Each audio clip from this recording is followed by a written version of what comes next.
Salut les mecs, aujourd'hui une journée moto. On a eu dernièrement le quad, qui d'ailleurs à ce sujet, on a fait quelque chose de spécial sur le quad.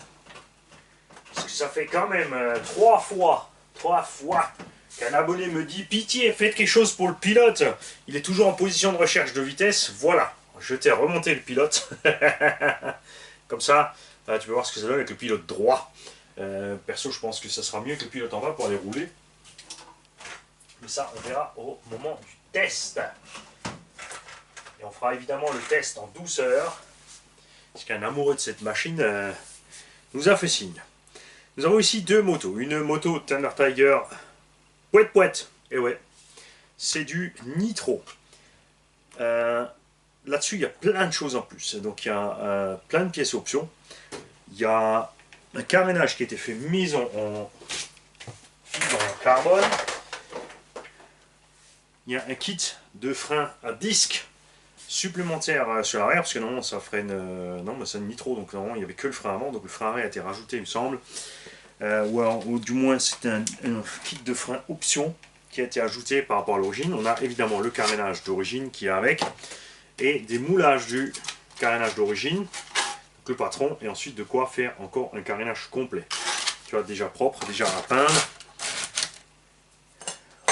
On a avec de la bougie, du chauffe-bougie, de l'échappement d'origine, effectivement, donc c'est bien un réseau option qu'il y a dessus. De quoi faire de la réparation sur les freins, de la gaine, le disque de frein avant d'origine et overkill les mecs, on a deux jantes alu encore à monter sur cette machine qui sont totalement neuves et inutilisées. Celles dessus sont pour les origines plastoc, donc il y a encore deux jantes alu, et l'avantage de mettre des jantes alu c'est que tu me rajoutes du poids en bas. Cette moto pèse quand même relativement lourd, faut dire ce qui est. Faudra évidemment l'équiper de radio.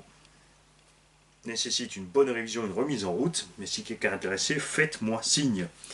On a encore une paire de pneus avec aussi, puisque là on a des pneus options aussi hyper tendres. Ça, ce sont les pneus d'origine, tout est bien, sont beaucoup plus durs. Moins que ce ne soit pas la même taille et que ce soit prévu pour les jantes alu. Yes. Donc nous avons pas seulement les jantes, nous avons des roues complètes alu. À vous évidemment de coller ça dessus, parce que niveau performance quand même ça nécessitera de coller ces roues. Parce qu'à mon avis, si on les colle pas, ça risque de poser problème à la bécane. Voilà. Et c'est tout. Donc celle-ci, elle sera dans l'état à remettre en route. Contactez-moi si vous êtes intéressé. Si vous en avez, si vous connaissez déjà l'engin, évidemment, tout commentaire sur le sujet de ce genre d'engin qu'on ne connaît pas sur la chaîne est bienvenu. Ça, c'est clair. Et ici, nous avons une petite moto Venom qui vient de Tonton Passepartout, moteur charbon, batterie NMH, avec sa radio d'origine. Je ne sais même pas si elle a servi. Honnêtement, il n'y a même pas de trace sur les côtés ni rien. Nous avons la notice qui va avec. Nous avons des suspensions avant réplica de Öhlins option. Nous avons un kit de frein supplémentaire livré avec le servo, parce que l'arrière freine avec le moteur et l'avant a des faux disques. Donc il y a le kit de frein avant complet à monter avec la fourche. Il y a encore la petite NIMH, bon celle-là il faudra voir si elle est encore en état, et le chargeur qui va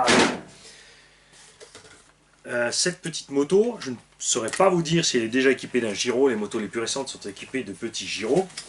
La notice par contre est extrêmement complète. Il y a aussi la notice d'installation du kit de frein avant, la notice pour ce qui est radio et chargeur, et une notice hyper détaillée de tous les éléments qui constituent la bécane.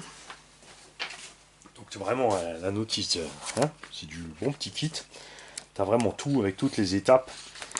Et à la fin, comme tout engin de compétition qui se respecte, regarde, tu peux régler les angles de chasse pour la fourche. Tu peux régler les angles d'appui de l'amortisseur arrière. Tu peux changer le point d'ancrage de la direction pour une réaction plus ou moins rapide. Tu as l'étagement clairement dessus aussi.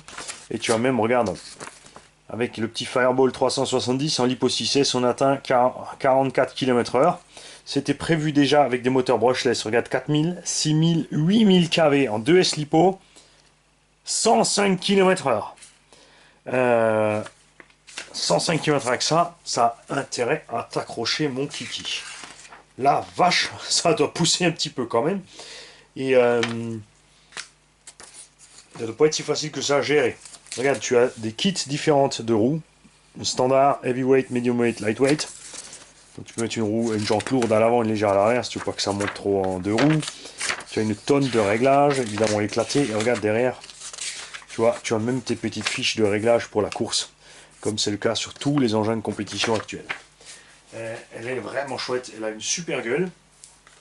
Je peux que conseiller de mettre bien sûr du 2,4 GHz là-dessus. Ouais, effectivement, on a un petit moteur RS 380. Bref, c'est sûr que 25 à l'heure, ça doit faire quand même un petit peu pitié là-dedans. La batterie se met en dessous pour un maximum de poids en bas. J'ai vu rouler une moto qui a un gyro. Ben, du coup, avec le gyro, c'est vrai qu'elle est très très stable. Celle-là n'a pas de gyro. Mais t'as vu qu'il va falloir qu'on aille faire un essai. Hein. On a aussi un réglage de tension de chaîne ici. Tu as un excentrique, tu peux décaler l'axe pour régler la tension de chaîne. Évidemment, juste avec le frein arrière, ça va être chaud. Alors, allons-nous céder et monter la suspension. La suspension ainsi que tout le reste qui va avec. Attends, je vais l'ouvrir. Bougez pas. Bougez pas. Ah. Perds pas les pièces, Mani, elle est entière. Donc une moto à restaurer. Parce qu'il manque des morceaux, il y en a certains qui ont cassé. Donc je vais t'enlever le carénage. Parce que je vais voir dedans. J'aurais dû le faire aussi sur la nitro. Voilà, donc récepteur FM, variateur et moteur charbon.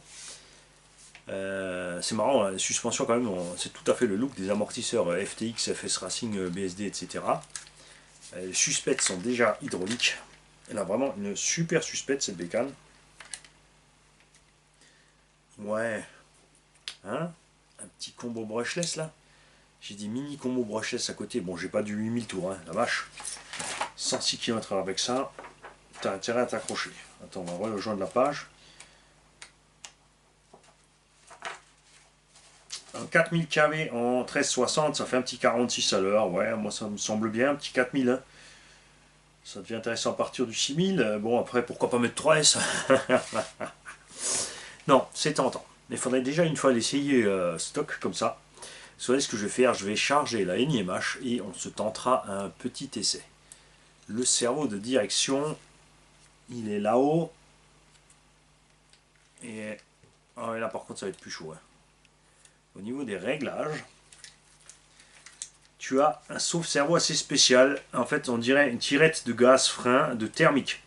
Tu as un ressort des deux côtés qui va te ramener ou non le truc. Ah voilà. Donc tu peux régler la dureté du sauve-cerveau. Bon, évidemment, c'est un micro-cerveau type Illy en plastoc. Là aussi, peut-être qu'on a du métal. Il y a moyen de faire des petits upgrades à cette moto. Et là, les mecs sont en train de se dire, ça y est, c'est foutu, on l'aura jamais. On le connaît, l'autre bestiau. Ça commence à lui plaire. Ça va finir sur le parking du Lardéland, cette histoire, je vous le dis. Qu'on ne paye toujours pas, d'ailleurs. Hein. Et on ne paye pas non plus pour rouler. Enfin, ça serait bien, quand même. Hein. Si on nous payait pour rouler sur les parkings de supermarchés les week-ends et après les heures de fermeture pour faire de la pub au supermarché, je pense qu'on serait tous super méga heureux de pouvoir y aller. Puisqu'il y a même pas mal de supermarchés et machin dans le sud de la France par exemple où il y a des vigiles et tu ne peux en aucun cas aller sur le parking même si tu ne fais rien. Tu es là avec ta petite voiture électrique avec ton gamin et tu te fais expulser, question de principe.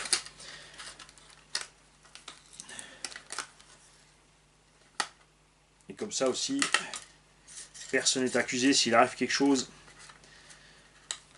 Je trouve ça un peu... Ouais. Hein? monde actuel devient capillotracté, je vous le dis. Voilà, et ça sert à quoi? Ça sert pour les débutants comme moi, tu vois, à pas aller taper par terre, à frottouiller. Donc je vais évidemment, si je vais rouler avec cet engin, laisser ça dessus. Je vais mettre cette animation en charge, même si je pense qu'à un certain âge, je ne pense pas qu'elle soit encore en état de faire une autonomie correcte ou quoi que ce soit. Après, c'est toujours un peu embêtant quand tu as des câbles comme ça différents, parce qu'il faut faire ton petit cordon de charge. Tiens, d'ailleurs, ça c'est marrant. Stop. Nous avons ici un chargeur 74600 mAh. La batterie est une 7.2 high voltage. Mais on a 3 câbles. Nous avons 3 prises ici. Qui c'est cette histoire? Donc, c'est écrit dessus. Lithium Electric Charger. Donc ceci n'est pas le chargeur qui va avec cette moto. Moins que quelqu'un avec du Lipo 3S. Mais je pense pas que ce petit vario charbon là-dedans puisse encaisser une Lipo 3S. Hein. Ça c'est vraiment un à l'ancienne. De quoi voir ça? Parce que c'est vrai que j'ai des petits chargeurs 3S. Et d'ailleurs, à ce sujet, on va faire une vidéo dans la foulée d'un autre truc. Parce que là, c'est des 2 roues.